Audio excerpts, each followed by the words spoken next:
Hey everybody, welcome back. I'm TJ and I'm glad you're here with me today.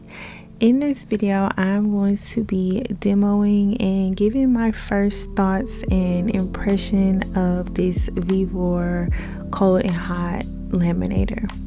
So we're going to dive right in with a quick overlook and let you know everything that is included. To the right side of the machine, you'll find your on off button and your mode switch button.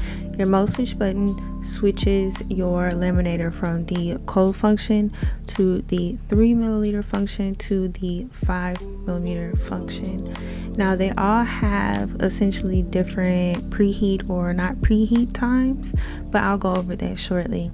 If you open the top panel, you will see they have an accessory slide or an accessory storage where you will have your paper trimmer, a corner rounder, and I do use both in this video. Just keep watching. That's about an R4. If you own any other type of corner rounder, you'll know what I'm talking about. There's also an included hole punch, and the hole punch measures at about 1/4 of an inch.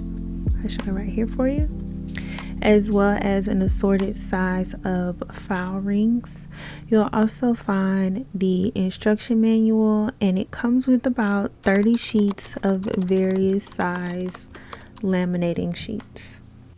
To power it up, we're just going to plug it in and press the on button. Then I'm going to press mode switch to move it over to the 3mm setting. It takes about 60 seconds to preheat. So while that is preheating, I'm going to cut my cardstock and get ready to make some bookmarks.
I decided to cut multiple pieces of the same standard bookmark size to use them in different ways.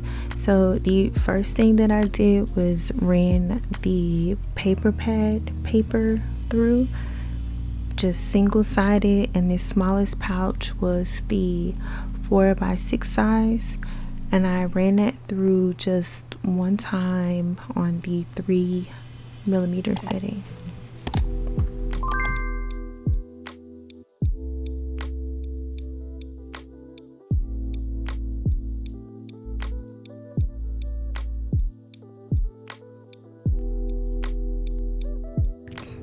The next one that I wanted to give a chance to is putting two pieces of cardstock back to back. Sometimes it works when you cut straight up to the edge, and sometimes you have to leave a little bit of the laminate around the edge of it, which you'll see later on in the video which one I had to do. The next double-sided option I used a permanent tape runner to tape the two pieces of cardstock together, and I also did a dab of craft glue down the center. For this one, which you can see here, I pressed the mode switch button to switch to 5mm, but I did not wait until it got hot enough. So at the end, you'll see how this one turned out, whether or not the glue was damaged, whether or not it was hot enough to take care of this particular style.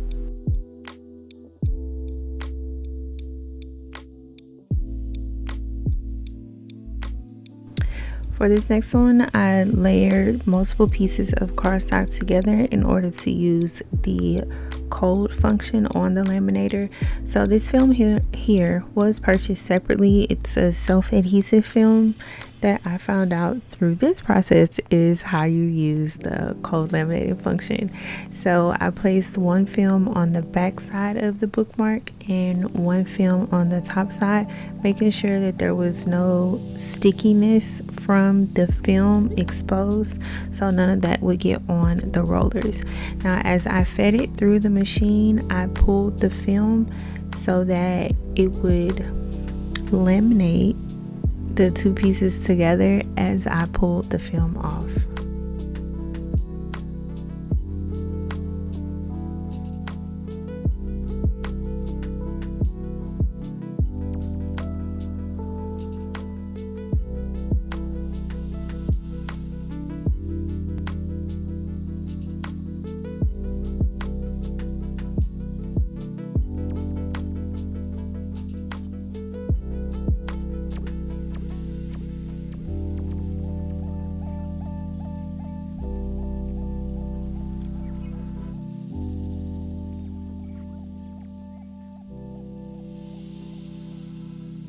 Now there was a different style bookmark that I made quite a few attempts at accomplishing and I just couldn't get it done. So I went back and I decided to cut out a few different sizes to make magnetic bookmarks.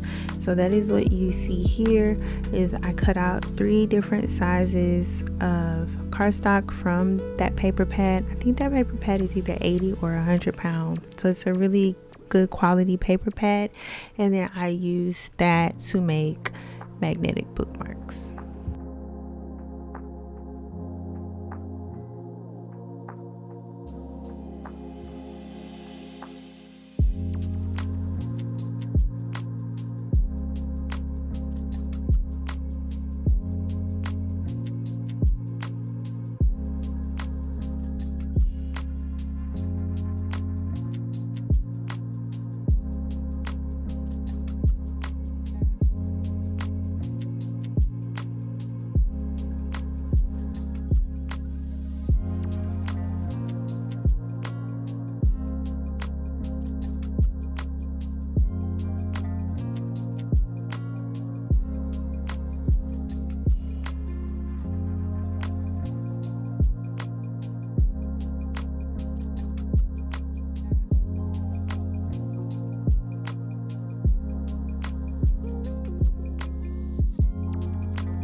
overall, I have to say that I have thoroughly enjoyed using this laminator. This laminator can be used obviously for any type of DIY and crafting.